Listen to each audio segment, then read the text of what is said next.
Hey, what's up? This is Ricardo at Parts People, and in this video, we'll outline the steps for completing a part replacement on your Dell PC.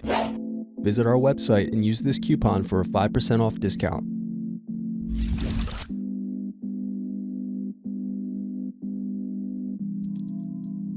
Use thin object to peel off screw covers.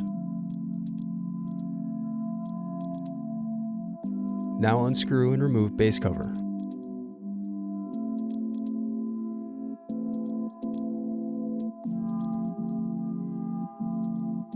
Then unscrew and disconnect battery.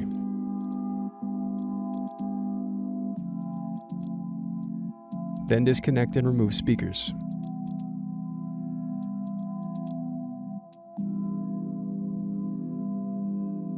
Thanks for watching. Don't forget to like and subscribe if you enjoyed this video. And if you need more, check out this playlist to watch other tutorials for your laptop.